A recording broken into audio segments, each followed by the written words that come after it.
and Bloom News Brief.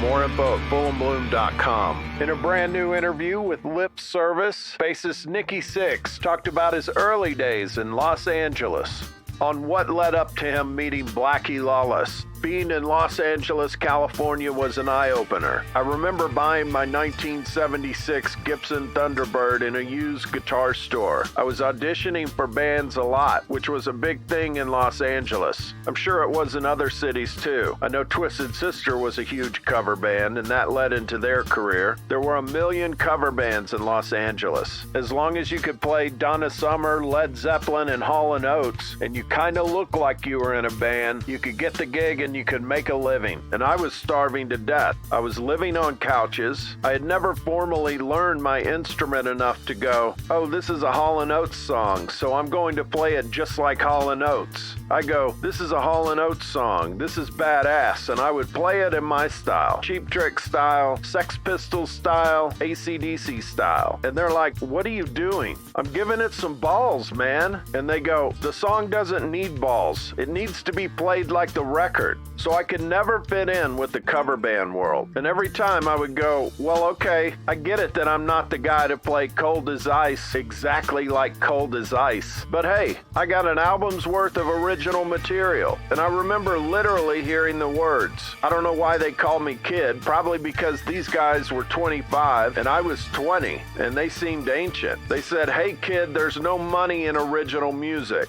And I remember leaving that audition and thinking, why is this guy talking about money? Why is this guy not talking about songwriting or about music? So I just started forming my own bands and started playing, and I was putting together people, and I became a band leader by accident. I became the spokesman, the person who was the manager. I was the agent. I was the guy that arranged the photo shoots. I was the guy that came up with the logo. All these little different weird bands and hanging on the strip, and I met Blackie. And Blackie took a liking to me like a younger brother. And I met Lizzie Grey and Dane Rage, and we became like the three amigos. And the three of us were putting music together. We hadn't done anything yet, and Blackie needed a bass player, another guitar player, and a drummer. And we went and auditioned for Blackie. And now remember, it's Blackie's band, not Nikki's band. Blackie's the songwriter, Blackie's the boss, totally fine. You gotta give it to the guy. He's super talented and he's done amazing stuff.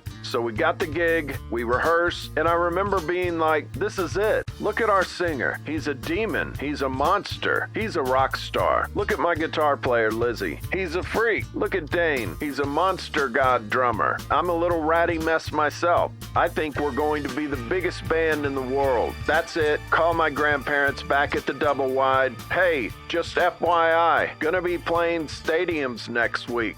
Went to the studio. Blackie had some great songs. He had this song called Mr. Cool. Still, there were times in my life where I was like, maybe we should cover that song. So good. I don't think he ever recorded it in WASP. Just look it up. Blackie Lawless, Mr. Cool. So we went to a recording studio, and none of us had ever been in a recording studio except Blackie. He was probably 5 years older than us. And man, we sucked. I mean, we sucked, not Blackie. And he fired us. And then he went on to form his own stuff. So that was the beginning of London. And at one point, London, we had Nigel Benjamin, who had replaced Ian Hunter and Mott the Hoople. So it was then Mott for 2 records. Then he did the British Lions. This guy had a 5-octave voice. He looked like a rock star. He was from England, and he joined London. And we were coming up right behind Quiet Riot. Van Halen came, left, blew everyone's mind, changed music forever. Then you had Quiet Riot with Randy Rhoads. They're the biggest band, and rightfully so. They had 2 deals in Japan, but nobody wanted to sign them from what I remember, because they didn't, like London, look like the Knack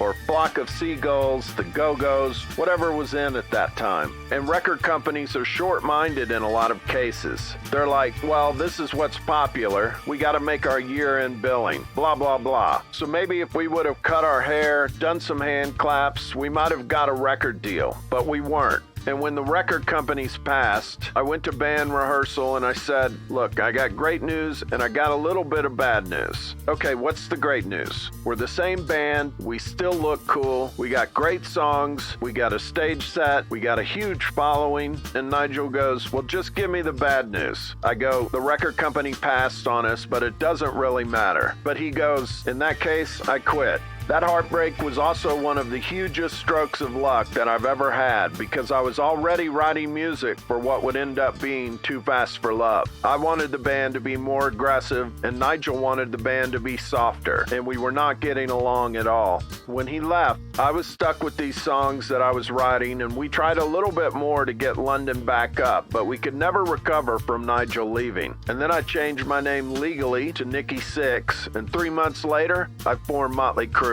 To listen to the entire interview, click the link in the description.